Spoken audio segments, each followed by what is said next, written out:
Carol, for your work on the piano for us this morning. That's a treat. We usually only get it twice a month, and you were here. Thank you. And a special thanks to my wife, Colette, who is trying to help me feel like I'm not retired by giving me an opportunity to share a message with you once in a while.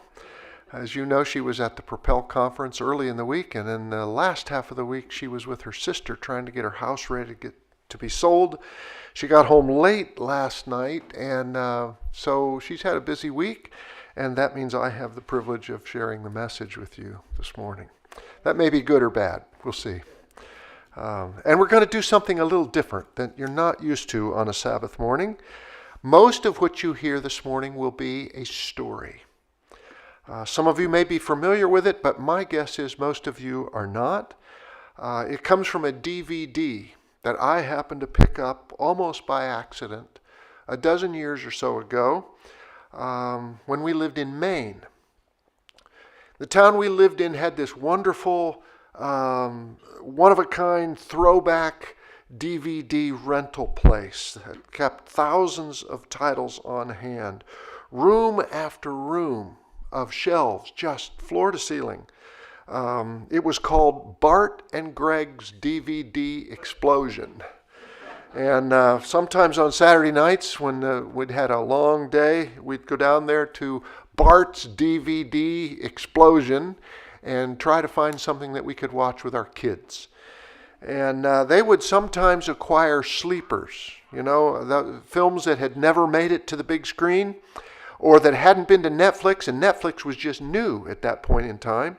Stuff that most people never heard of, and that's how I came to take a chance and brought home a wonderful, heartwarming story, what turned out to be a heartwarming story that just made me want to stand up and cheer. And the name of the film is Nicky's Family. Anybody ever hear of Nicky's Family?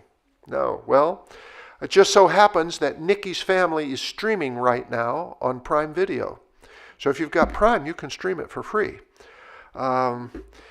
It was picked up several years back by 60 Minutes, and then was made last year it was remade into a new film called One Day, starring Anthony Hopkins. It's a true story about what it means to live an honorable, decent life of truth and to accomplish the good that's within one's power to accomplish, and to treat others in a way that honors their human dignity and potential, especially helpless people and marginalized people and vulnerable people. It's a story about practicing ordinary kindness that results in extraordinary outcomes. Not for the sake of recognition or trying to be good, but simply because it's the right thing to do. Simply because it's the right thing to do. Especially for those who have decided to follow Jesus.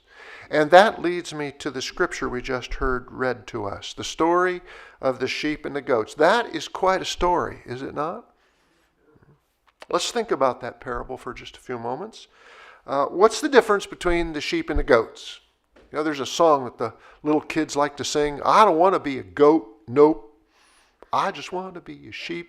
Ba, ba, ba, ba. Yeah. The story in the sheep and the goats. The saved and the lost. And you all have an image in your mind of that judgment day scene portrayed in that parable, right? Well, when I watched the closing scene of this film, Nicky's Family, which you will see in just a few moments, what came immediately to my mind was the story that Jesus told about the day he will return to the earth as the rightful king of the universe, and how he will acknowledge in front of his Father, in front of the whole universe, every unremembered kindness. How he will acknowledge every one of the unremembered acts of compassion that his followers have done for other people during their lives. And when Jesus does that, these people will protest, almost as if to say, hey, wait a minute, Jesus, how can that be? When did we do that? Why are you bringing this up? We were only doing what was good and right and decent and true. We were only doing what good-hearted people would be expected to do. We were only doing our jobs, for goodness sake. Why make such a big deal about it? But the king will have none of that. He says, no, I've watched and I've seen what you have done. No act of goodness, no matter how small, escapes my notice. And so now, as the whole universe looks on, I applaud you. In fact, I reward you. Now that may be a little bit of a loose interpretation of what's going on in the sheep and the goat story, because one of the points that Jesus does make in this story is that when you are kind to the little people and the neglected people and the people that the world doesn't consider to be valuable people, when you're kind to them, you're being kind to him. And of course, he is the most valuable person. But I don't think that's the main point of what Jesus is teaching here, and we'll come to the main point in just a moment. This is an amazing scene here in the story of the sheep and the goats, and it reminds me of a witticism a guy named Morris Venden used to say. He would say that nobody who thinks he should be in heaven will be in heaven, and those who believe they don't qualify for heaven will be the ones who actually end up being in heaven. So, before I tell you the story of Nikki's family, let's spend just a few more minutes with this teaching of Jesus, because this will set it up for us. At least I hope it will. The story of the sheep and the goats is the last story in a series of 5 short stories that Jesus told to illustrate what it means to wait for him to return, to watch for his coming, to be ready to meet him. And what he teaches in these stories is for his followers. It's not for the pagans, not for the atheists, not for the unbelievers. These stories are for people who claim to be Christians. They follow immediately after his description of what's going to happen on earth just before he returns. The troubles and deceptions and the signs that the end is getting close, that's in Matthew 24, which is kind of like the book of Revelation condensed down to a single page. And then, right after chapter 24, Jesus tells 2 quick stories about masters and servants and thieves. And he tells them to drive home the point that if you say you are his follower, then you need to keep watch. You need to be faithful. You need to not lose hope. But what does it mean to keep watch? What does it mean to be faithful? And who are the ones who are truly faithful? That's what chapter 25 is all about. First comes the story of the wise and the foolish bridesmaids. They all fall asleep because the groom is late and it's gotten dark and they're all tired. And this is a point that we sometimes miss or fail to remember.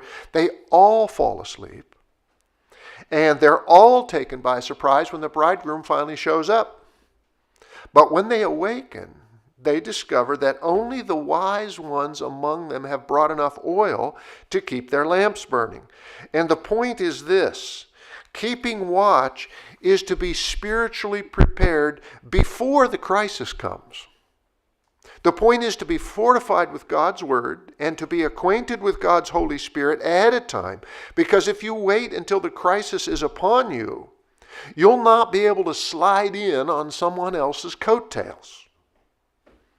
That's why we read our Bibles now, when times are good, so that we'll be ready when times are bad. That's story number 1 on what it means to keep watch. Next, Jesus tells the parable of the loaned money.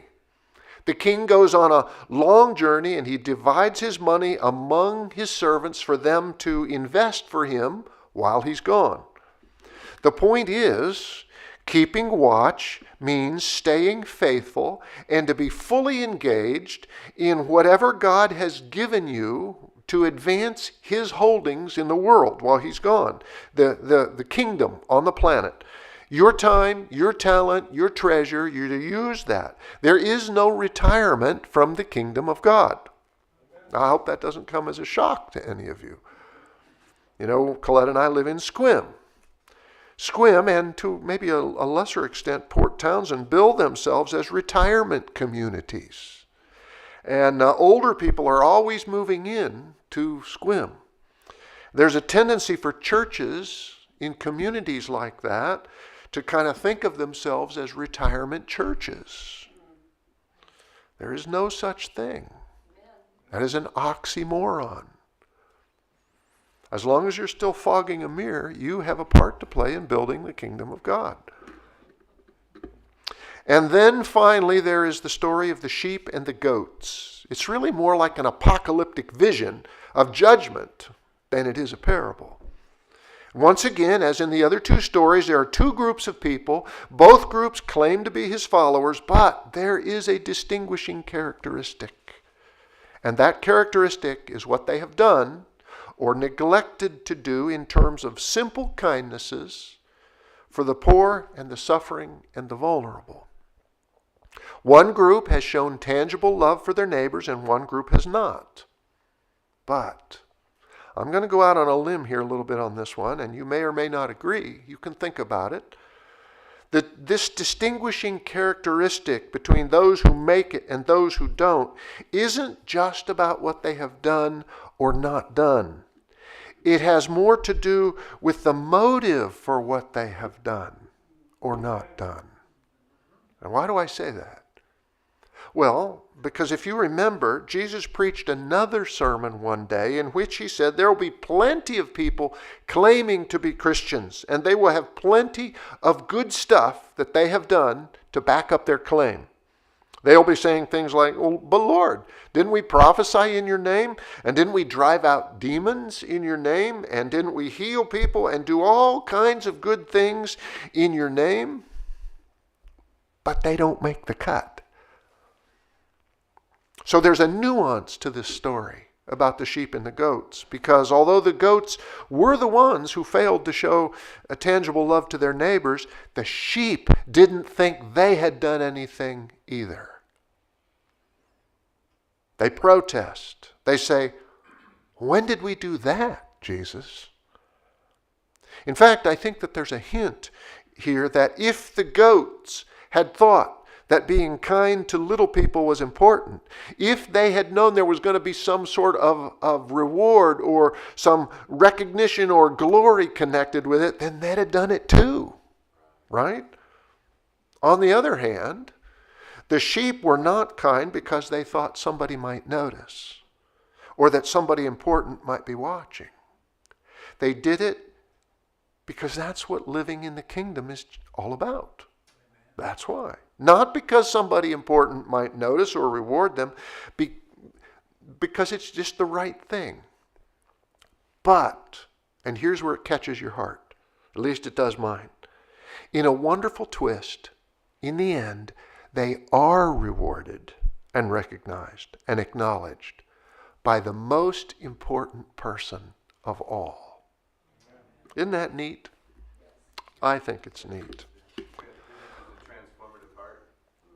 Yeah. So what I really wanted to have for the scripture reading this morning was just the part about the sheep. Just through verse 40. Just for the part where Jesus says, "Whatever you did for the least of these, you've done it to me." Just the sheep. Forget about the goats. However, it's not generally best practice to take only half a story that Jesus tells. So we heard the full story, goats too, and how unfortunate it will be for them. But it's what happens to the sheep that it's critical for the message this morning. Keep that in mind, okay?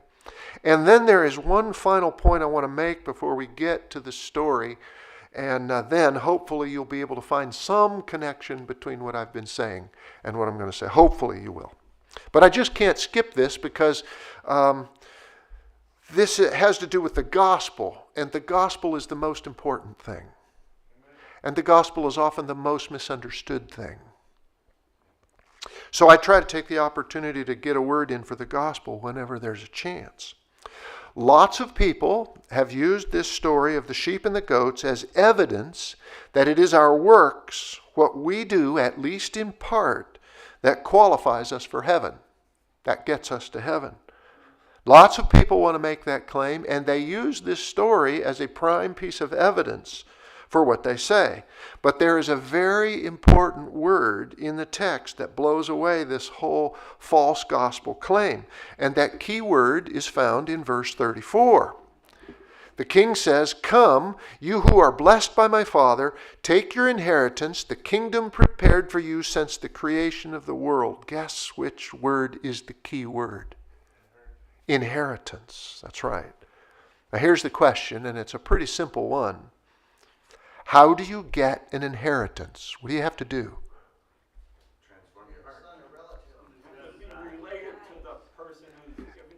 You don't do anything. You just be. You have to be a son or a daughter. That's how you get an inheritance. Who is it that earns the inheritance? The father. Yes, the person that's given it away worked a whole lifetime to amass that, right? The father earns it by a lifetime of work. And so all these nice things that people have done, that the king mentions, they are merely evidence, confirmation of what's already happened in their hearts. It's not what gets them to heaven in the least little bit. And it's really easy to get confused about this. So we have to keep coming back to the good news of the gospel. We've got to keep drilling it into our head because it leaks. It's God's work that provides the inheritance. Holy. My status as a son, which comes by what Christ has done for me, is what qualifies me to receive it. Nothing I've done. It's just whether I believe him or not. Does that make sense? All right, with that ponderous introduction, let me tell you about a man by the name of Nicholas Winton, or Nicky, as he preferred to be called. And here's the film again. If you want to see it, you can stream it for free on Prime Video. It will be well worth your while. It's good for the whole family. A whole family can enjoy this. So here we go. In December of 1938, Nicky Winton was a successful young stockbroker living in London, England. He was smart, good-looking, good at his work, and he was headed for a 2-week skiing vacation with a friend in the Swiss Alps. And then he got a phone call from his skiing buddy asking him to change his ticket for Prague instead. He says, "I've got a really interesting assignment over here and I could use your help. And don't bother bringing your skis." Now, some of you here today are amateur historians, or you know a lot about history. If you remember anything at all about 20th century world history, you will remember that 1938 was not a good year for most of continental Europe.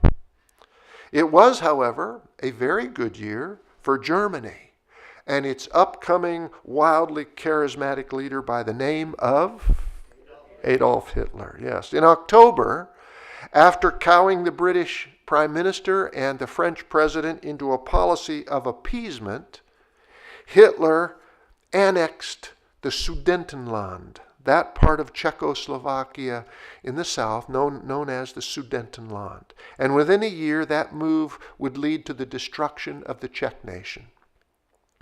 When Nicky arrived in Prague in December of 1938, he found his friend elbow deep in the work of erecting refugee camps. Guess who the refugees were? Czechoslovakian Jews. That's right. Already there were thousands of them, destitute, living in appalling conditions. Now, if you think that you know where this story is headed, you're only half right at this point. None of the Jewish refugees were allowed to flee the country. They had been their immigration status had been revoked. They were trapped. And after only 2 days in Prague, 2 things became very apparent to Nicky Winton. Number one, nobody in Prague believed it was going to end with the Czechs. Hitler was on the move, time was short, and it was as obvious as the mustache on his face. The whole continent would fall to the Nazis. The Jews were in trouble. Number 2, nobody was doing anything at all for the children. Camps were being built for the adults, but the kids weren't on anybody's radar yet. Somebody needed to find a way to get the kids out. Nicky writes, I found out that the children of refugees and other groups of people who were enemies of Hitler weren't being looked after. Everybody in Prague said, look, there's no organization here to deal with refugee children. Nobody will let the children go on their own. But if you want to have a go, have a go. And I really think there is nothing that can't be done if it is fundamentally reasonable. An unshakable conviction swept over him that he needed to do something for the kids, to try to get them off the continent while there was still a chance. But what could he do? Well, he began to write letters. He wrote hundreds of letters. He wrote to politicians and ambassadors and presidents of every nation in Europe. He wrote to President Roosevelt. And the answers were always no, no, no. There's nothing that can be done. Now, although the Germans wouldn't let the adult Jews out of Europe, they weren't paying attention to the kids. The problem was there wasn't a single nation that would allow unaccompanied children in. Not a single nation, except England. And so it came to be that in his own mother country, Nicky Winton at last found a willing partner who would accept unaccompanied children. But the conditions required to meet that acceptance were nearly impossible. First, there would need to be a mountain of paperwork in perfect order. Second, he would need a willing family in England who would accept every child he would bring out and serve as their guardians until that time that they can be returned to their homeland. That would be no small task. And finally, in addition to the considerable cost required to transport a child 700 miles from Prague to London, he would have to provide a guarantee fee of £50 per child. Now, £50 in 1938 is equivalent to about $4,000 today. Nicky writes, £50 was quite a large sum of money in those days. That was to be deposited at the Home Office. The situation was heartbreaking. Many of the refugees hadn't the price of a meal. Some of the mothers tried desperately to get money to buy food for themselves and their children. The parents desperately wanted at least to get their children to safety when they couldn't manage to get visas for the whole family. On top of that, he faced the logistical challenges of making such an evacuation possible because Nicky wasn't interested in bringing out just a few kids. He was thinking about bringing all of them out, thousands of them. Meanwhile, in Prague, word began spreading of this handsome, young, bespectacled Brit trying to find a way to get kids out of the country. Mothers and fathers began bringing their children to his hotel room and begging him to take them back with him to England when he left. They came singly at first, and then in small groups, and then in a steady stream as more and more parents began to realize the critical danger they were in. Eventually, thousands of parents came, desperate to save their children. Parents coming and begging him, a perfect stranger, to take their kids. How bad would the fear have to be, you who are parents, to drive you to do something like that? To hand over your children to a stranger on the chance that they might be able to escape to a place that they'd never been before, to a people who they didn't know, who they'd never met, who spoke a language you didn't understand, and knowing there's a possibility you might never see them again. It'd have to be pretty bad, wouldn't it? And so it was that these parents placed their children's lives in Nicky Winton's hands. Well, by this time, his week-long ski vacation had turned into a month. With the help of a secretary that he hired at his own expense and a couple of willing associates, Nicky began putting a plan together. First, he created a fictitious organization, something like the British Ministry for Czechoslovakian Refugee Children. The organization had one member, himself. He called a board meeting, and he elected himself president. It's easy to run a board that only has one member, and it's easy to get the votes you need that way, too. Next, he began to register every single child that was brought to him.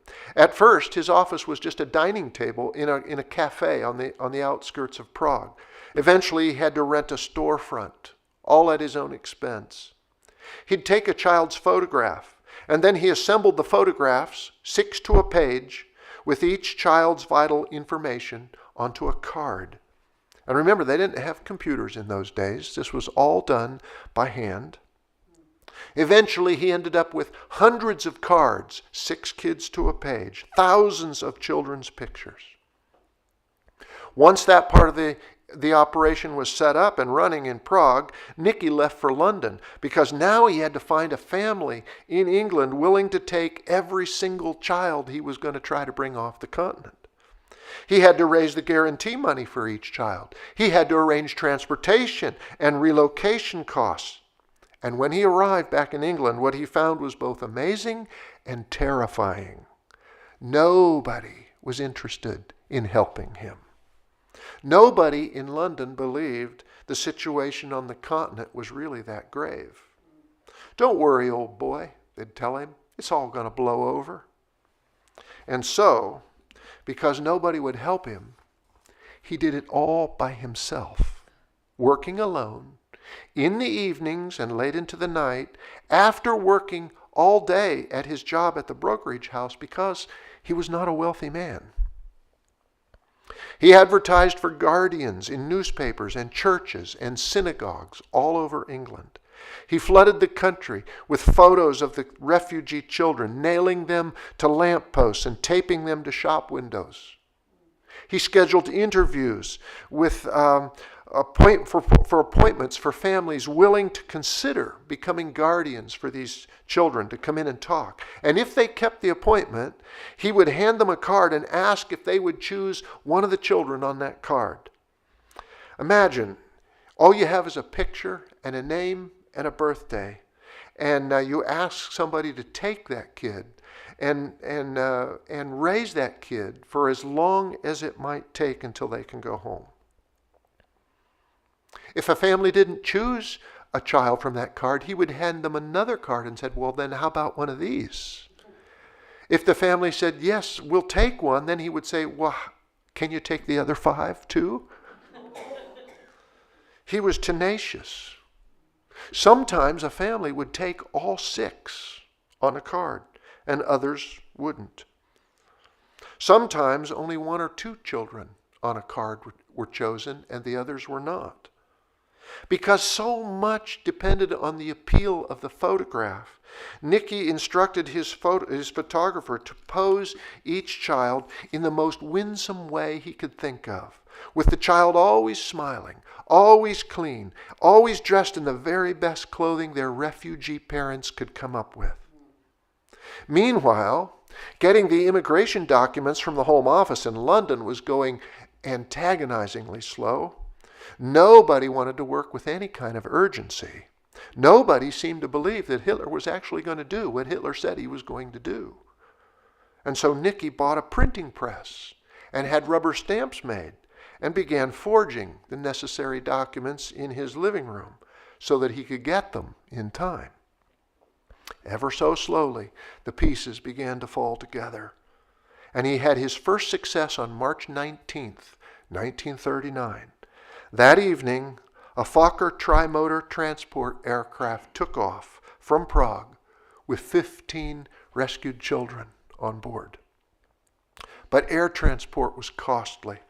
Plus, the pace was picking up. So, from that point on, trains would be the method of choice for getting children out of Prague and across the continent, to the docks in the Netherlands or to the docks in France, and then they would travel by steamship across the Channel, and then by train again to their final destination, which was the London Liverpool Street station. Now, think about this. The children always traveled alone, or in small groups of 2 or 3, never with adults. They traveled with their little suitcases and bags containing everything that they could bring from their mother country. They were identified by a cardboard tag worn around the neck, a cardboard tag printed with a number in large numerals that corresponded to a number on a master list in Nikki's portfolio. The tags were hung from their necks by twine cords. Most of the children were under 10 years old. Under 10 years old.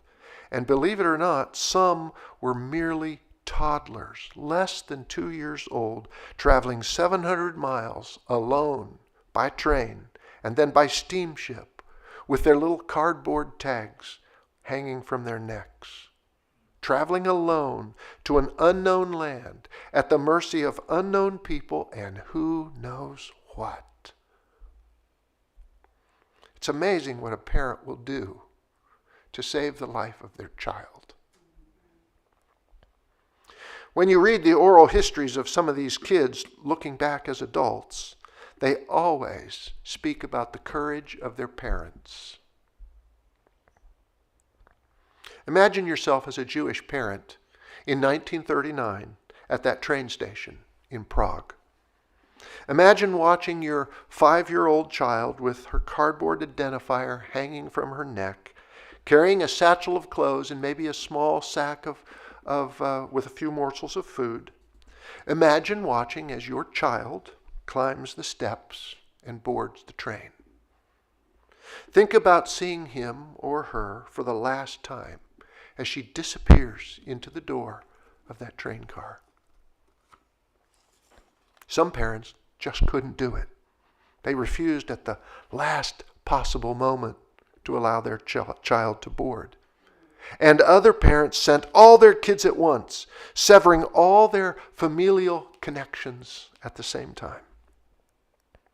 Feel the emotions of those parents sending their children away to safety, knowing they may never be reunited with them again. Feel the fear in the hearts of those little ones leaving the only life and the only family they have ever known. And here's an amazing fact. Not one child was ever lost during the course of that transport. Not a single one. At the Liverpool Street station, the British foster parents waited for the arrival of their young charges, and Winton himself would be there to greet every single train, insisting on matching the correct child with the right set of foster parents. Sometimes the foster parents wouldn't show. A tired, lonely, frightened child would be left waiting long into the night, draped with his number, cold and discouraged, far from home. Once, a taxicab driver agreed to take a child home just for the night, just until other arrangements could be made. But it turned out that he and his wife ended up raising that little girl as their own, along with their others. What's one more mouth to feed, he said years later.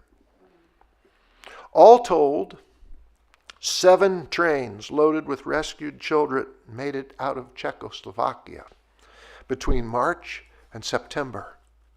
And then, on September 1st, 1939, war was declared between Germany and Great Britain. And on that very day, the largest transport of children was about to leave Prague, but the borders were suddenly sealed, and that final train never left the station. To the end of his life, a terrible vision haunted Nicky Winton, an image he carried in his mind, a mental picture of hundreds of children waiting and waiting at the Wilson Street station in Prague for that last train ride to safety, that final aborted attempt. He writes, within hours of the announcement of war, that train disappeared. We had 250 families waiting at the Liverpool Street station for that day in vain. If the train had been a day earlier, it would have come through. Not a single one of those children was ever seen or heard from again. which is an awful feeling. 250 children lost.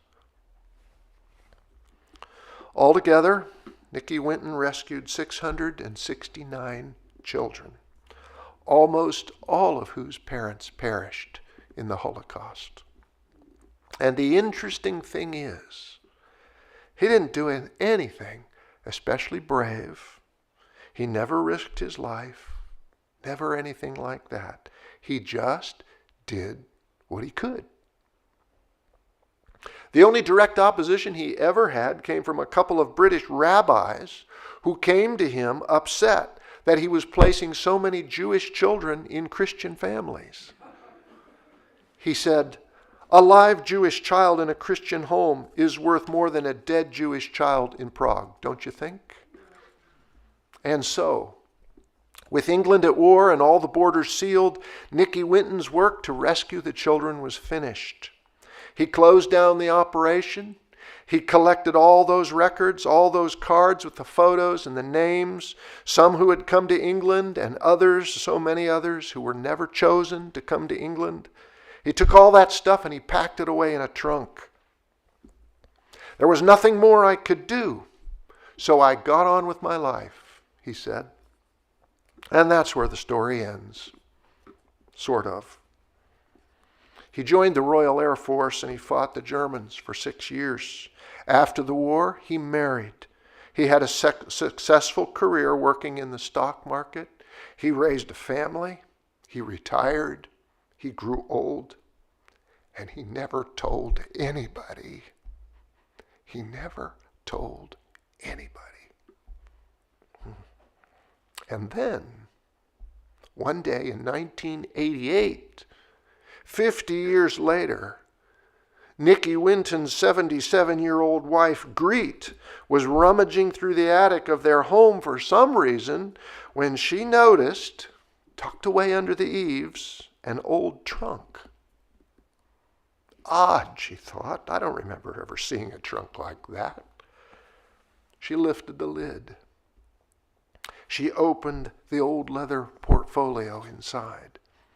And there before her eyes were all those pictures, hundreds of them, and the names, and the immigration documents, yellowed with age, with their swastika stamps, and the letters sent by long dead parents intended for their displaced children. She was overwhelmed with what she saw. I believe that when Greet went downstairs, she probably had what we would call a crucial conversation with her old husband. Truth is, Nicky Winton didn't think that what he'd done was any big deal. Greet thought otherwise. She took the documents to a local news outlet, and incredibly, they weren't interested either. She tried another one. Nobody cared. Eventually, she located an historian, an expert in the Holocaust, Dr. Elizabeth Maxwell, who just happened to be married to a newspaper publisher.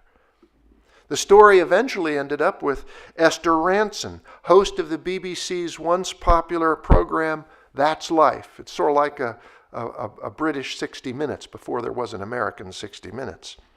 The staff of the program began trying to locate a few of the rescued children based on the 50-year-old vital information contained in the portfolio.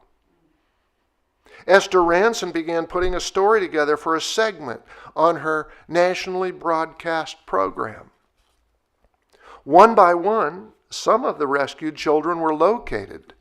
Incredibly, not one of them even knew the name of their unseen benefactor. They had been so small. They had spoken a different language. And because once the children were in England, Nicky had chosen to watch it all happen from a distance.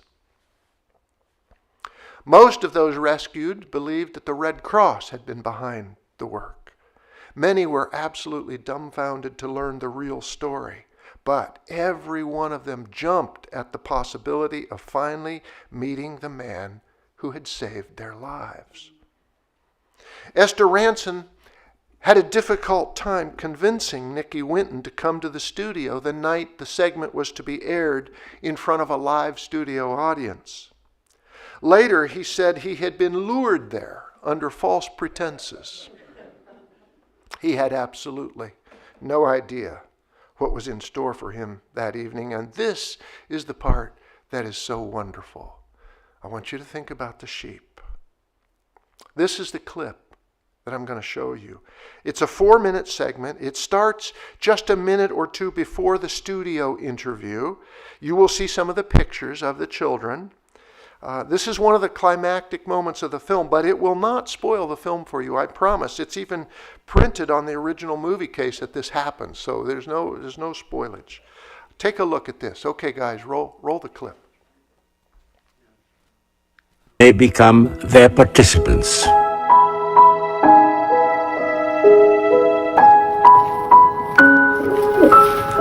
Nicky's story came out by accident after this scrapbook surfaced after gathering dust for decades.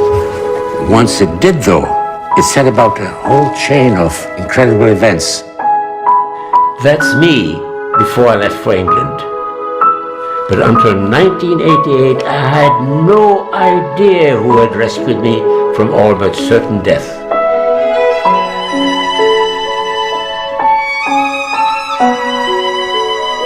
It was this old man who had saved my life and that of hundreds of others in the Second World War.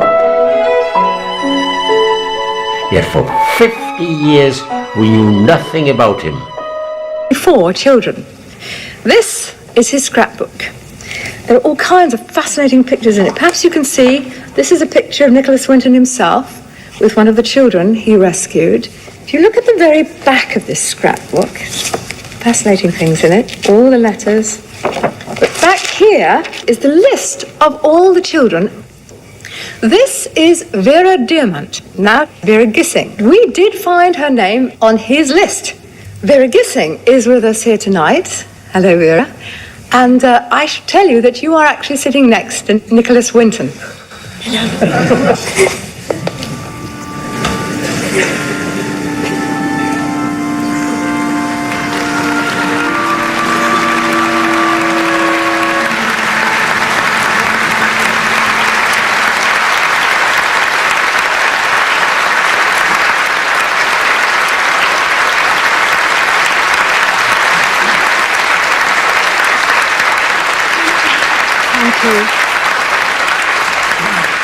I wore this around my neck, and this is the actual pass that we were given to come to England, and I'm another of the children that you saved.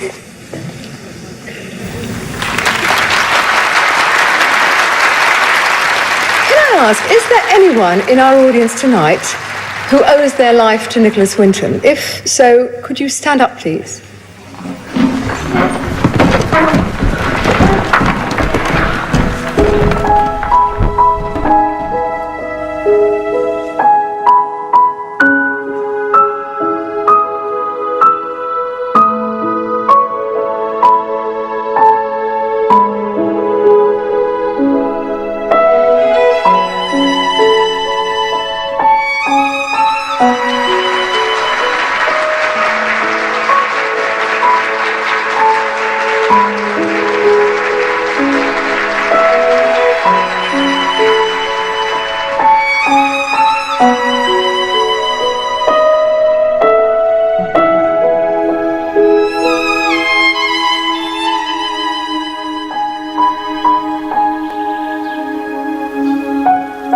Everybody has to learn to live with everybody else, regardless of creed or religion. I never thought what I did 70 years ago was going to have such a big impact as apparently it has. And if it has now got a story which helps people to live for the future, well, that will be an added bonus.